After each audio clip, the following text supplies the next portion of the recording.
It's 2001 and picture this. You are CEO of some company. You are a senior officer of some sort. Or maybe you are a president. So you want a vehicle that will transport you from point A to B. And not just transport you, carry you in style to match your style and also your status. So you had a myriad of options, and I'll give you 4. 1. The W220 Mercedes S-Class. 2. The Lexus LS 430. 3. The Audi A8 D3. Or you could have this. The BMW 7 Series E65 generation. Traveling in style.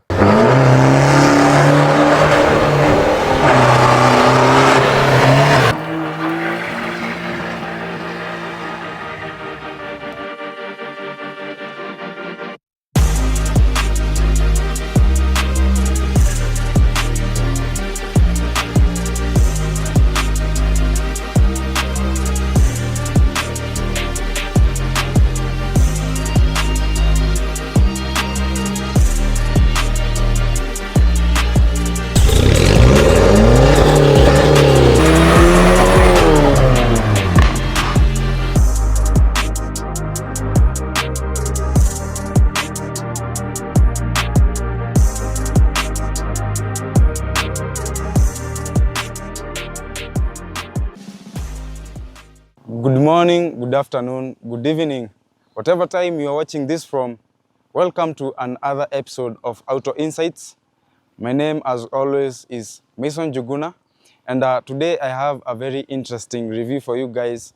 Lakini najua kuna mtu complain aseme, "Ai, jamaa, last time ilikuwa BMW, this time bado ni BMW."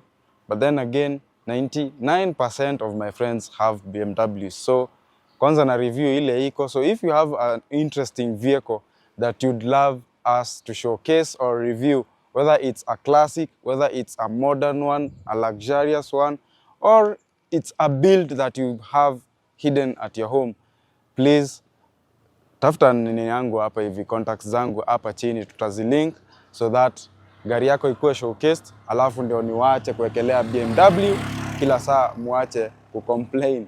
So leo niko na gari ingine nzuri sana. We have an E65, or what we call a 4th generation BMW 7 Series. Na nataka tuingie, what exactly is this BMW 7 Series, the 4th generation. Na before tuendelee mbali, let us start from the beginning, where we had the 1st generation ambayo tunaita E23. So the E23 is the one that has what we call a shark nose. So it was quintessential BMW design to have a shark nose and 4 head lamps. And the E23 was the pioneer for luxury. What do I mean by that? E23 time ilikuja, it was first it was a big vehicle, and so it replaced the E12s and the E3s of the time. It was long. That meant that mtu yote mrefu ama hata mtu yote binadamu angeweza kukaa behind the driver comfortably. They had leg room, they had headroom, and the E23 was the first BMW to have the early form of what we call air conditioning. Remember, this is back in the 70s. Also, they were among the first vehicles to have ABS and also airbags. And then this was followed by the next generation ambayo tunaita E32, and E32 pioneered what we call double glazed windows.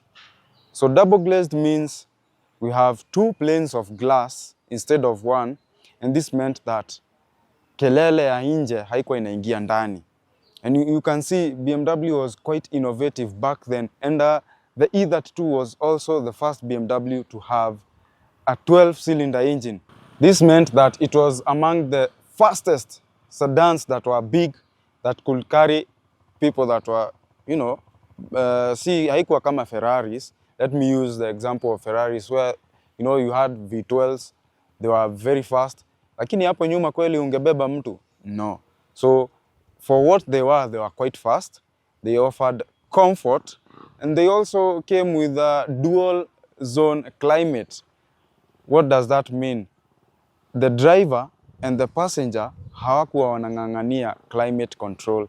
Driver angeweka apate upepo baridi, passenger angeweka apate upepo moto, and everyone was happy in that car. Toyota, salamu tu. And then we go to the third generation ambayo tunaita E38.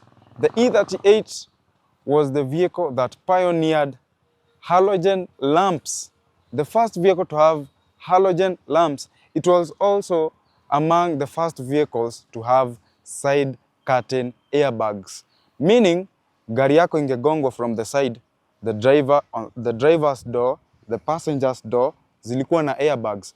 You are very protected because BMW was all about performance, looking at the driver, and also the safety of the driver and the passenger. We come to the E65, or what we call the 4th generation 7 Series. This one came with a lot. Na hizo sitaziguzilia juu. We are going to be going through them one by one. Nikiwaonesha the exterior of this vehicle, nikiwaonesha the interior of this vehicle, and then we are going to look at the performance, how it drives. Does it meet BMW's slogan of the ultimate driving machine, at the same time being able to carry dignitaries, important people, and can it handle both worlds in a good way? Tutajua hiyo yote. So wacha tuanzie na the design of this vehicle. The design of the E65 BMW generation was designed by a guy called Chris Bangle. Na hii generation kuna venye ilisumbua watu wengi wenye walikuwa BMW fans. Reason because the design at first, this for example being the pre-facelift, it was kind of ilikuwa na look ingine yenye watu si wengi walifurahishwa sana, na we can say it was polarizing. Wengine waliipenda, wengine hawakuipenda. Mimi sisemi comment yangu for now, but even if the design was a bit off from what we had previously seen by BMW, we can see the grills were maintained. So BMW decided to maintain the grills, and the fact that they started with vehicles with quad headlamps meant that they continued with that design right here. Tukiangalia mataa, we can see, even though it's a bit modernized, we can see the individual lenses. The lens itself has cutouts, almost showing the design of the quad headlamps. And these headlamps ni the later generation of the HIDs zenye walikuwa wameintroduce in the previous generation, which was called the E38 7 Series. Na tukikuja hapa, we can see it also has washers, not wipers. The washers in this are quite sophisticated. The jet yenye inatupwa hapa kutoka kwa these washers ni high intensity, hence the lack of the need to have wipers. So the jet from these washers, we call them washers. Wengine wanaziita wipers, not really, because the wiper is that mechanical item that moves to clean. This one has washers. Washers ziko hapa. When the headlights are dirty, there's a button you press inside. I'll show you. This part pops up, sprays water, high pressurized water from the nozzles inside here. Inaosha headlights zako zinakuwa safi. Again, from the E30 nilisema that feature is supposed to be seen in vehicles that are doing off-road work. So BMW, it's just engineers trying to outdo their competitors. Tukiangalia the bumper, we can see some round items ambazo kuna mtu anaweza shangaa, what are these things? Zinakaa kama covers za bolts or nuts or screws. No, they are not. Hizi zinaitwa parking sensors, and the work of parking sensors in such a vehicle, you see, the 7 Series is one of the largest vehicles that BMW produces. For context, kama hujui sana kuhusu BMW, we can look at Mercedes, the S-Class. Very long, around 5 meters in length. So gari kubwa kama hiyo, definitely you will be wanting to know what exactly is in front of you and what is in the rear. And this is just before cameras za kuwekwa mbele na nyuma were introduced. So they had these parking sensors. The E65 was not the first one to have them. It's just that it was a carryover from the E32, the E38 to this one. How they help a driver. When you get close to an object, either in front or behind, we have what we call either sonar technology or radar technology. It sends beams in form of radio waves. The moment they bounce back, they tell the vehicle, this is the distance of the object from your bumper. So it's calibrated in a way that it will calculate the distance and beep depending on how close or how far the items or objects are. Very helpful for such a long vehicle, such a large vehicle, especially in tight parking spots. Tukiangalia hapa chini, we can see that this one is not like the most sporty model. So it has a regular bumper. We have inlets right here. And so just like the E30, some of the air is channeled towards the brakes. Remember, BMW is the ultimate driving machine. They are thinking about drivers, even though you are a corporate individual, unafanya kazi kwa ofisi. Jioni pengine unataka kuendesha gari yako in a spirited manner and you don't want your brakes to overcook.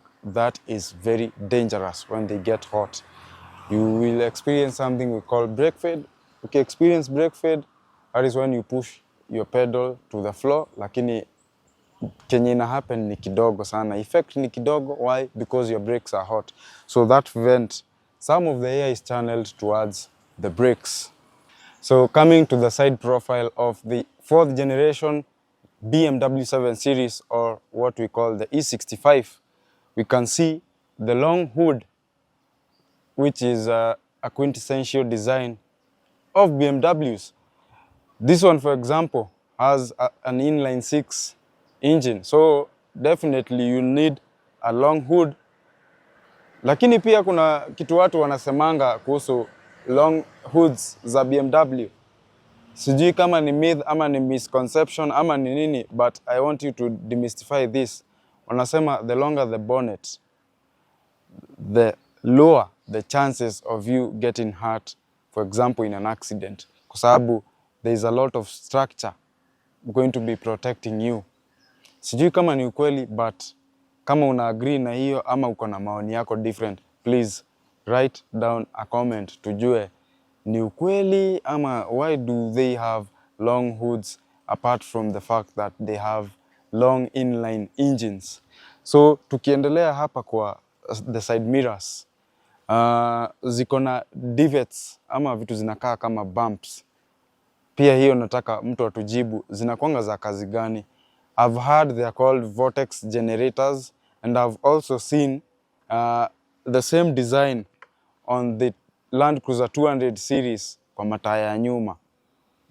We have a similar design. Nitaekelea picha for those who might be wondering naongelea nini, but pia hiyo nataka utuelezea these divots ama bumps ama whatever they are called, zinakuanga za kazi gani? Now going back hapa mbele kidogo, the E65 had several types of rims to choose from. And these ones being 18s, they quite suit the car. They are not flashy and they're also not dull. So mtu yote wa business ama, you know, the business class, the executives, you know, this is an executive sedan, so una expect rims that are not flashy and also rims that are not dull. And this is exactly what we have here. These are 18s and they are wrapped in 245 by 50s, which, you know, 50s is going to mean iko na meat kidogo na itaongezea to the comfort of the vehicle, the ride comfort of the vehicle. Looking at the window, all this trim, we can see that we have chrome trim. Chrome trim in BMWs inamaanishanga, inaweza maanisha two things. One, it could mean you have an expensive vehicle. Two, it could mean that you have a cheap vehicle at the same time. How that works is BMW has a division called the M division where they make powerhouses of vehicles.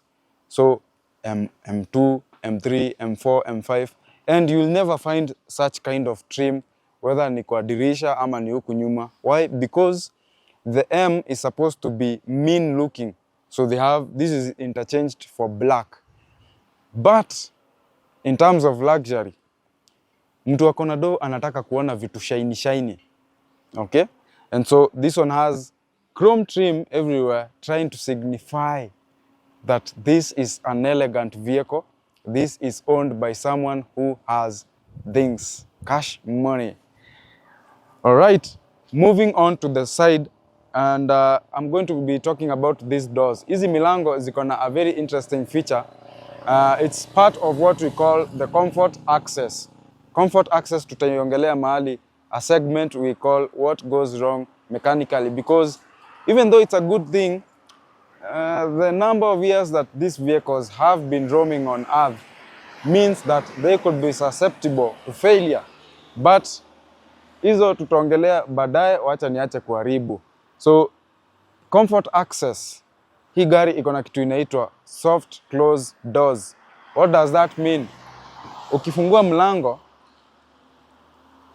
uiekelee inajifunga yenyewe. Yes, sio magic, sio uongo. We'll have a close-up shot which will be taken by my director Michael, and I know he'll do a good job. Nikifungua hii mlango, an executive sedan, you're not supposed to be banging the door. And even when I bang the door, you can hear that it has a very solid sound. But that is not how you're supposed to be closing the door. You're not supposed to be using a lot of effort to close the door. Well, leta tu mlango hapa, and the vehicle does it for you. You can hear the sound of the electric motor doing its thing. You just leave it, inajifunga yenyewe. Now, moving on to the side profile of this vehicle. Yes, this vehicle is quite long. Why? Because it's a 7 series. We have the 3 series, we have the 5 series, and we have the 7 series. 7 series is supposed to be the best of the best in terms of sedans by BMW. And so, looking at the rear, tunaona the length of this vehicle is quite long, and it's not even long. There's another version of this called the E65 7 series generation yenye inakuanga na LI. What does LI mean? LI inamaanisha it's the long wheelbase version of this vehicle. So hii ukiangalia vizuri unaona it's not that elongated, because the LIs have like a weird design where they zinakuwa na ka proportion ingine yenye it's not that good looking, but they add like, you know, I don't know how many millimeters of space, but what I know is they are quite big, and even inside it reflects. Doesn't mean that this one is small though. Space ya hapa ndani, let me tell you my friend, it is heavenly. Heavenly. Back to the sidelines. We can see this line cutting across from the side repeater all the way to the rear fender. You know, this has been BMW's design since way back in the 70s. Now, you know, every time they do it, they make sure imekuja imekata hapa tu ndani kwa mataa. You know, they try to make it, you know, have some lines, have some shape, some beautiful shape. And ukiangalia, you know, it brings some depth. Isikue tu ni kama kimandazi tu kimefura. You know, it brings some depth, especially in such a dark colored car. You can see that inakuonesha exactly where this curve is ending and where this other curve is starting. So finally at the side we have this, kuna mtu anashangaa why we have a shark looking feature. something that looks like a shark's fin, and it's called a shark fin. Well, shark fin kazi yake, it houses the antennas for the radio and sometimes even the GPS and satellite navigation. So ukiona hii kakitu inakaa kama fin ya shark, sio design tu ya kujifurahisha. This is where some of the antennas are housed, and also some lie inside the rear glass of this vehicle. Finally, we come at the rear of the E65 4th generation BMW 7 Series. Najua kuna mtu hapa ametuma zile emoji za kale ka face ka red, kametoa moto, amekasirika. This is what we call the bango bat. Yes, najua inakaa matusi, lakini like I said, this vehicle was designed by a guy known as Chris Bango. And this being the rear side of the vehicle, inaitangwa the bango bat. Yes, bat for buttocks. Now, the reason it was called that is because people did not agree with his design. The way that the boot, hii line inakuja inakatia hapa, the lights are outside, and then we have this slit inside. People were complaining that it did not look like a BMW. It did not look minimalistic. It looked more like a Lexus or any other Japanese model. Na sisi hatutaongelea sana about how controversial it was, na hatuta criticize Chris Bango because personally I think it looks good. This one actually looks better than the M6 of the same generation. Hata sitaitaja jina because that car in the rear was really ugly. But this one, on the other hand, we have very good looking lights, and also because the car is quite wide, it flares inside, and so the lights come from outside to the inside. Na haziingii kwa hii line ya boot. BMW has a way of playing with lines. Kuna line imekuja imekata hapa almost like a diamond cut, imekata hivi, and then it smoothens, you know, it smoothens at the same time giving you a sharp design, meaning that anytime unaona a smooth line, that means hiyo ni comfort. Lakini wakati unaona a sharp line, that is meant for sporty cars. Picture a Lamborghini, mata yake inakaanga like, you know, chiso, inaka lines ambazo ni sharp. That is the same design they're using here, at the same time incorporating the roundness ambayo inakufanya ufeel uko comfortable. So round at the edges and sharp at the inside, you know, trying to tell you and trying to hint at you that this vehicle is meant to be comfortable and meant to perform very well. Tukiangalia hapa ndani, we can see some lights hapa ndani, na kuna mtu anashangaa, why do we have an extra set of lights hapa ndani? So hizi lights are what we call fog lights. Yes, sija confuse. It's a BMW, it's a German machine, and most German vehicles and other European manufacturers make sure that they have the front and rear fogs. So this one, wakati kuna fog, some part of this is going to be lighting up, so that and by the kuna venye tunafaa tueleze about fog lamps, how they work. Fog lamps zinakuanga na very high intensity light, so that no matter how thick the fog is, it's going to be cutting through that hazy looking substance ama hiyo kitu inakaa moshi. It's a very sharp light. Hii huwezi kosa kuiona, even though kunaweza kuwa na variants ambazo zilikuwa zinatumia the old kind of bulbs. You know, from this generation onwards, even the E38, they came with bulbs that, you know, even the design of the lens venye imedesigniwa ni in a way that it's going to be cutting through the smoke, the fog, anything yenye inakaa moshi, haze, itaweza kucut through, and you will be able to see the vehicle in front or the vehicle behind you, depending on where you are. Now, that is a very good safety feature. Most manufacturers sijui mbona wafanyi hivyo. Don't know if it's cutting costs ama ni lack of the relevance of those technologies or ideas. Sijui, but this is something we should be seeing, especially hata tuseme everywhere, because wakati fog can come anytime, mist can come anytime. Make sure you have a vehicle that mtu anaweza kuona nyuma, anaweza kuona mbele. Sorry for talking a lot about lights. Tuingie kwa the parking sensors. These are the same parking sensors nilikuwa nimeongea about at the front. They do the same works, then nitarudia what they do. We have the reverse lights and they have their own strip, and BMW tried to play with the design of this strip. Unapata the lights are at the edges, but if you look at this bit, inakaa ni kama it's a whole light bar, even though inawaka huku mwisho, and they cleverly hid the button for the boot. So let's go inside the trunk, and before hata tuingie, kama unaenda unafungulia boot huko kwa gari, sijui unavuta a latch alafu unakuja kuinua. Look at this. You just press a button, unaiondokea, inafanya kazi yake. How awesome is that?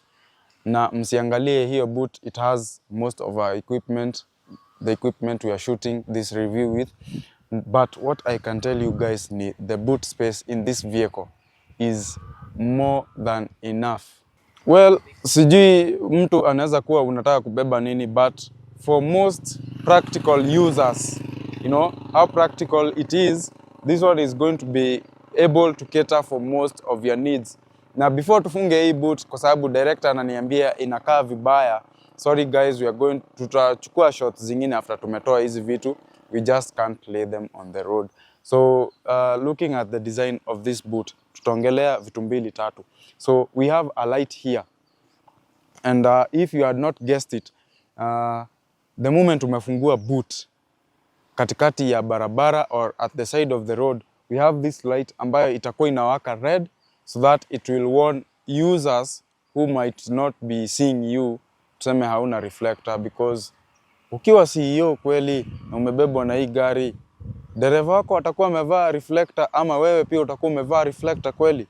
No, your only chance ya safety ni this light ambayo itakuwa inawaka wakati umefungua boot, and I think it's only supposed to be working at night. We also have this button here. Na looking at newer models za BMW, zimekuwa zikikuwa na buttons mbili, moja ya kufunga boot na moja ya kufunga boot pamoja na kulock hiyo boot. So this one, for example, if you press this button, it's only going to close the boot for you, but it's not going to lock it.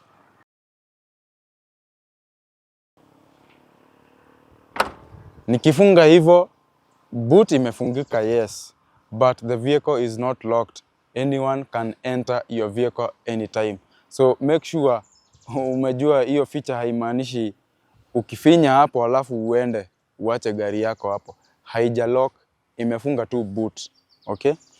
So tutamalizia na these letters, because hizi ni vitu ambazo watu wengi huwa hawa understand. The first letter tells you the series of the vehicle. In this instance, we are talking about the 7 series. So it's going to be starting with the 7. The 3 and the 0 is pronounced as 30. So this one will be 730i. So the 30 is going to be a representation of the capacity of the engine. So we have the 730i, the 735i, the 745i, the 750i, all those, hata kama si the closest in terms of numbers. Kama ni hii 3 liter, this one means 3 liter by the way. So kama ni 30, that is 3 liter. Kama ni 40, that is a 4 liter. Kama ni 45, that is a 4.5 liter. The 750 inamaanisha hiyo ni V12 and it was a 5 liter. The I, on the other hand, means it's petrol. I means petrol, D means diesel. So ingekuwa ni 730D, that means it would have been a 3-liter diesel. Sawa sawa? If you have questions kuhusiana na namings za BMW, kindly make sure you reach out to me.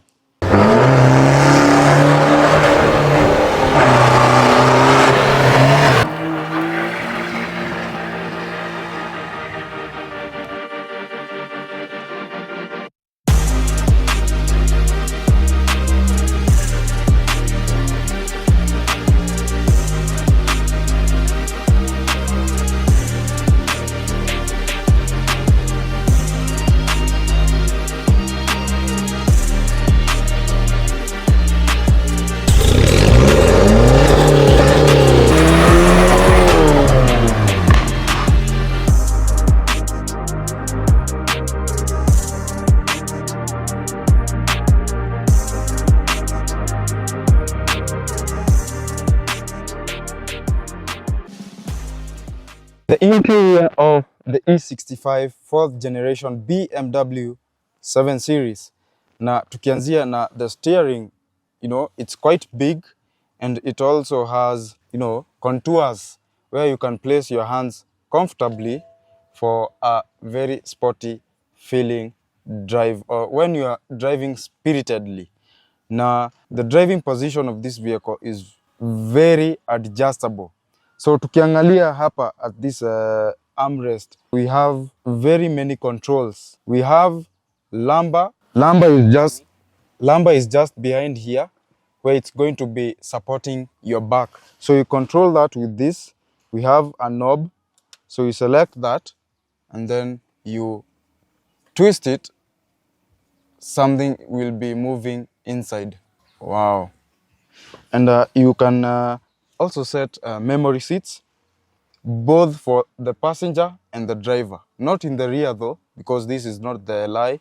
So if I press and hold this button, you are going to see the seat do some things. So for example, you can see it's taking me back and starting to recline. Na hii ni feature mzuri kwa sababu this means that the owner of this vehicle ameset design yenye number 2, it's a relaxing mode. If I press number 1, it's going to bring me forward a bit, and then the back inaanza kuinuka juu. And guys, I'm only pressing one button. Hakuna button nyingine nimefinya. And we have a myriad of controls to change the position to exactly what we have. The steering wheel, as usual BMW, it's a telescoping, and it's electric. So unaweza ileta hivi juu, unaweza ipeleka mbele, unaweza ipeleka chini, unaweza ipeleka juu, depending on the driving feel that you want to be having. Looking at the cluster and the dials, everything is well labeled, everything is where it's supposed to be.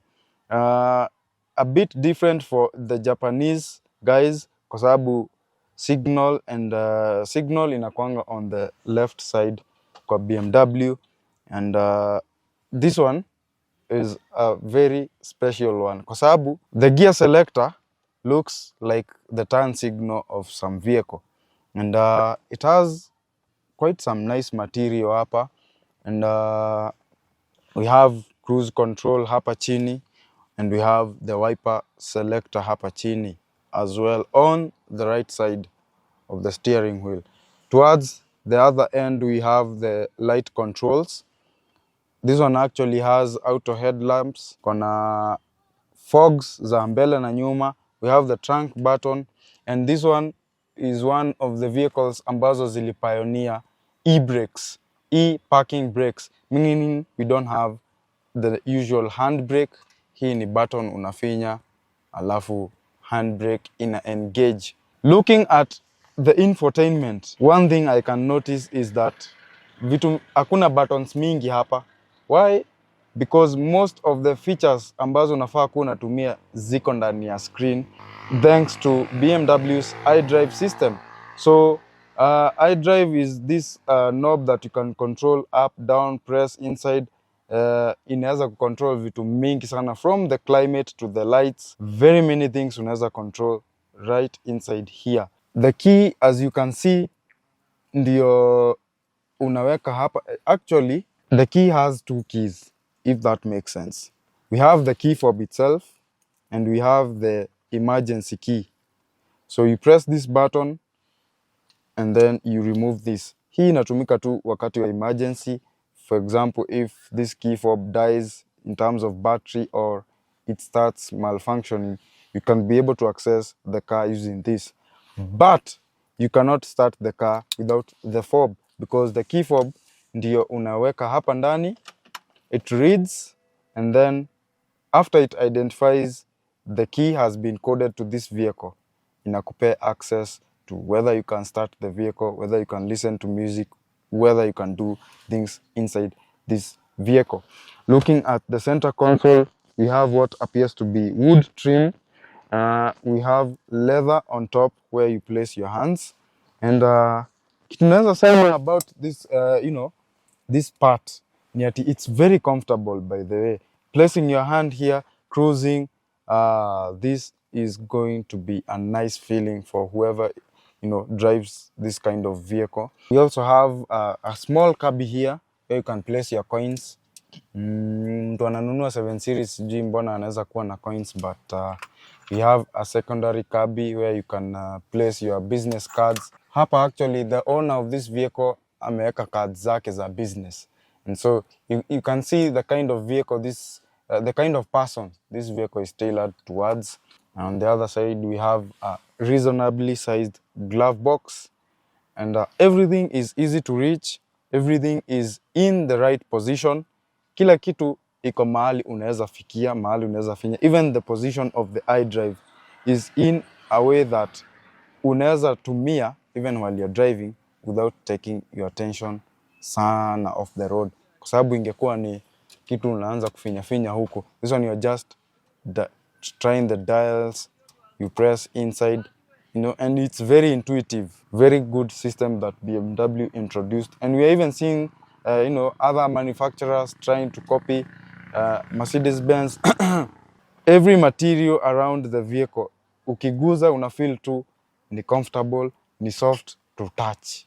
There's nothing that is feeling plasticky. Hata huku chini sijui kiatu ina-enjoy leather huku chini mbona. The carpet is velvet-ish. One thing I noticed about the lights though, it only works when you open the door or even when you press them actually. So ukifinya, they have that effect of fading away, not just turning off. Even how they light up, inawaka pole pole, inakusoothe kama mtu akona pesa. Mtu akona pesa afinyi kitu inawaka tu pa, hata itamshtua atapata heart attack.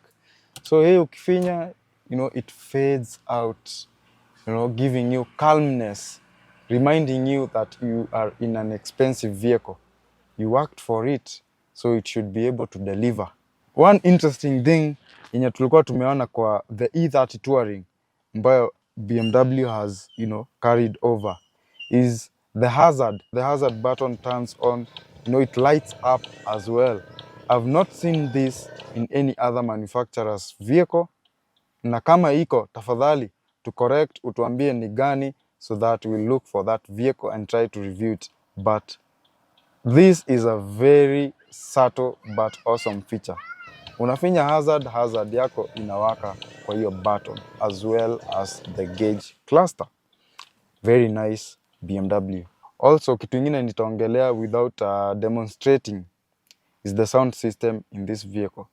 It's stock, and definitely being a luxurious vehicle, the sound coming from these speakers is amazing. Sitacheza ngoma kwa sababu ya copyright, and unfortunately I did not carry any of my non-copyright sounds zenye tungetest, but trust me, nikikwambia the sound coming from this, they might look tiny, but wow, the sound stage is awesome. The sub is mwah.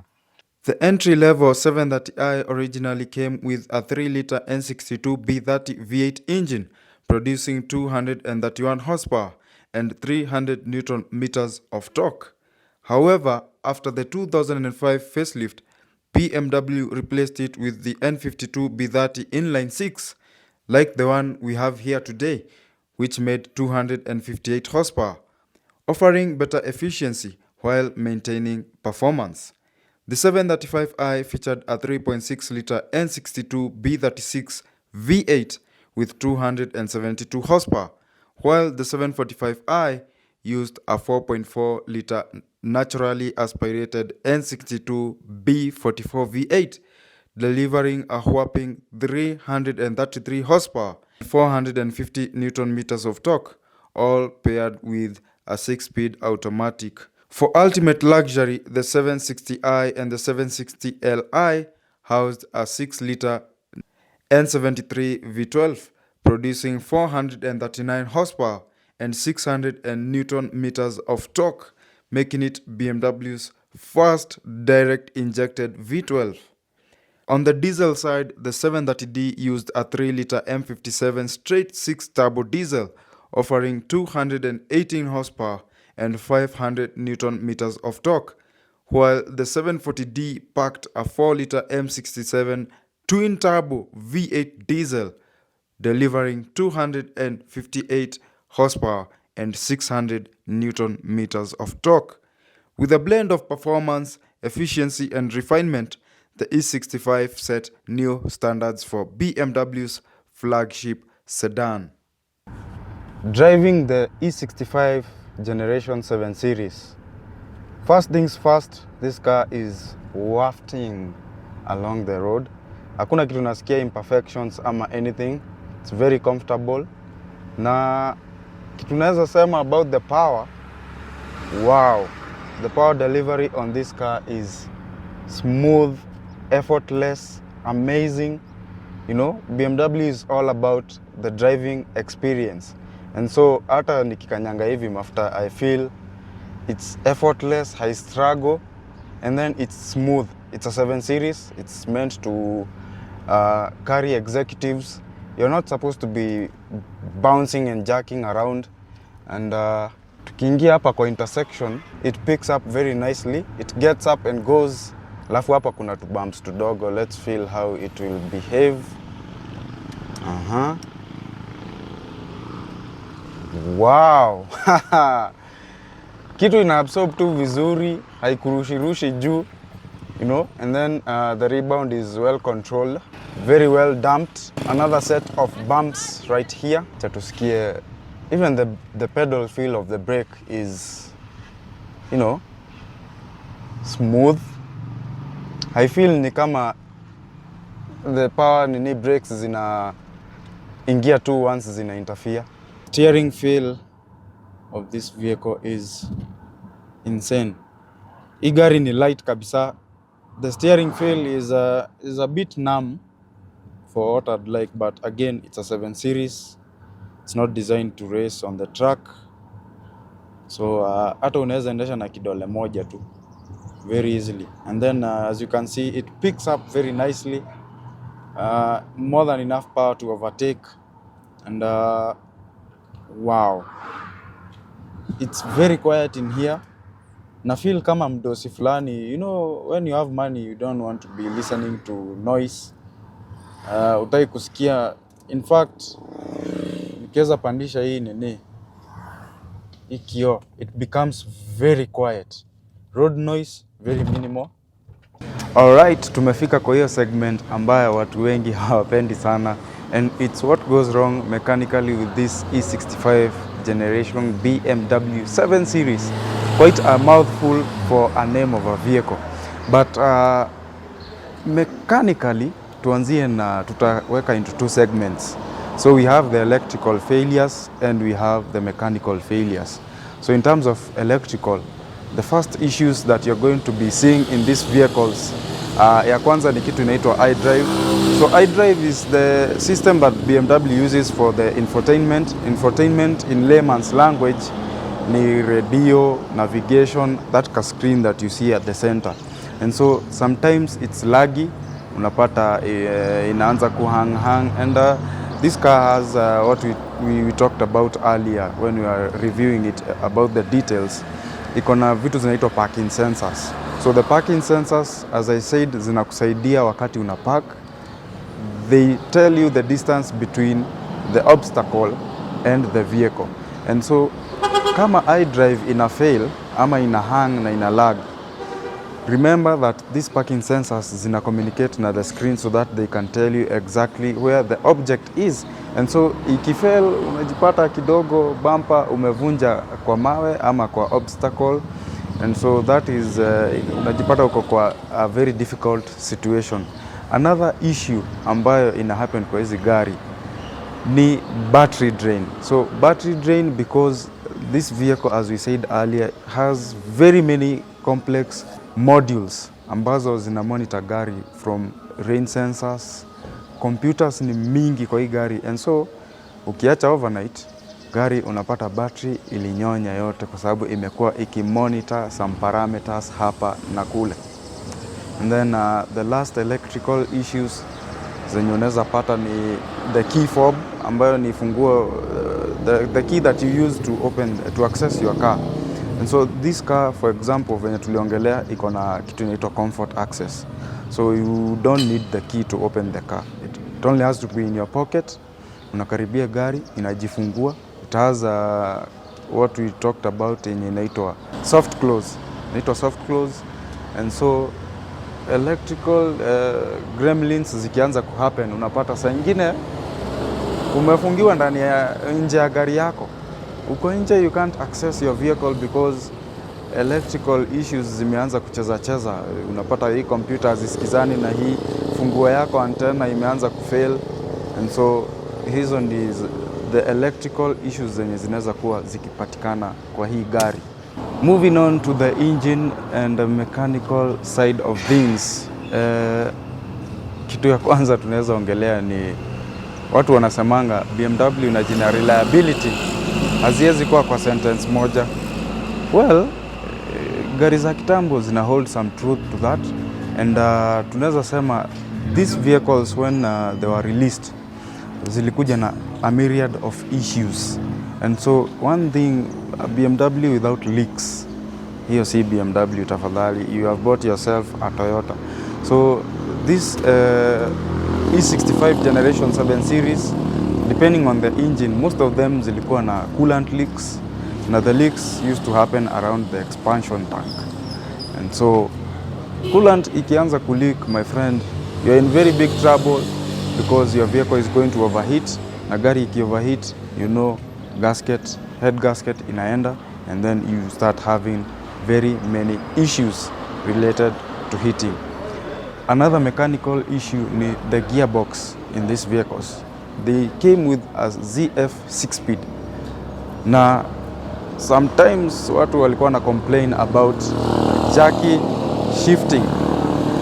Jerky shifting inamaanisha ina shift into a gear sometimes when it's not supposed to, or it downshifts when it's supposed to upshift. And so you feel like the vehicle is inaruka ina shift wakati fai, alafu saa ingine ina delay kushift. And then we also had drive shaft issues, and the drive shaft mahali imeconnectiwa, that seal ilikuwa ina fail, and when it fails your vehicle will start vibrating. Tukimalizia na the issues za E65 generation, which is the 4th generation of the 7 series. These vehicles zilikuwa zinapata failures za sunroof.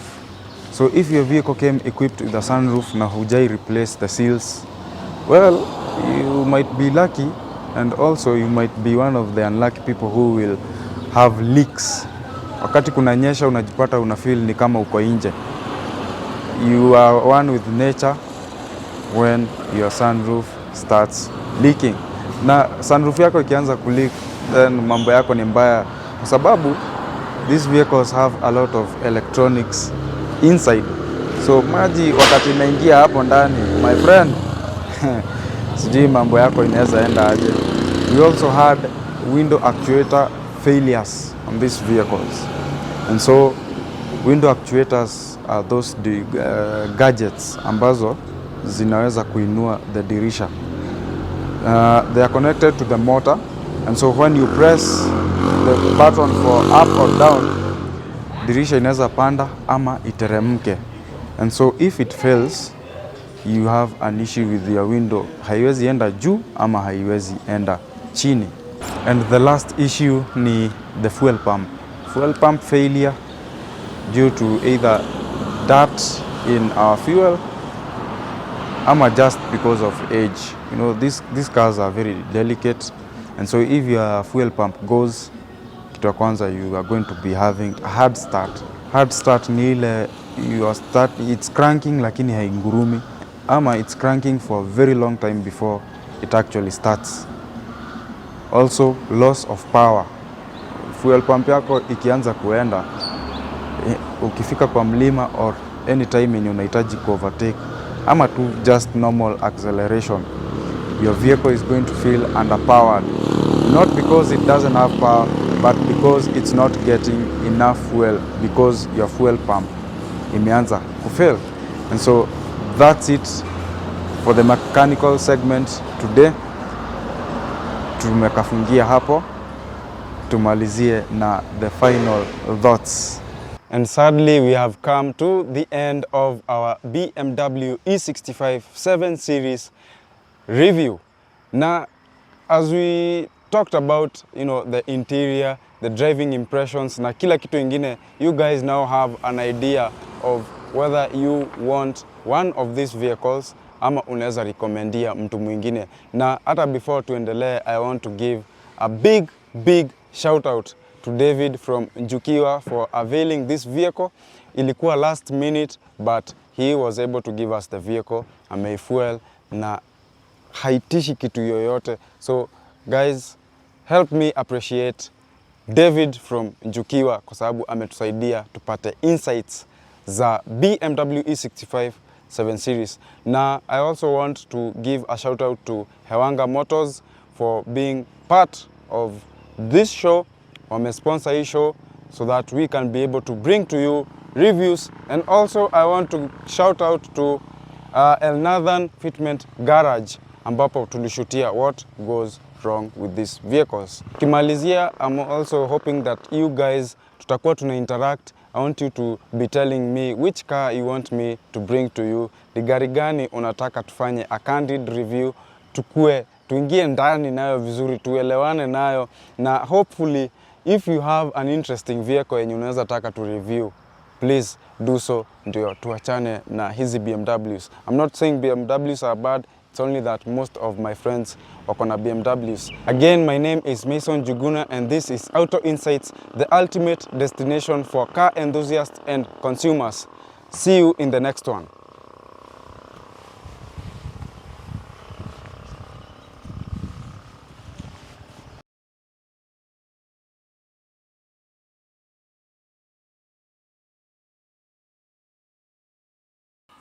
Hapa. Lakini mimi naonekana fiti. Wale utaliambia. Oka ugeko. Oh wow. You're a senior officer of some sort. Hii ingine ilikuwa nini?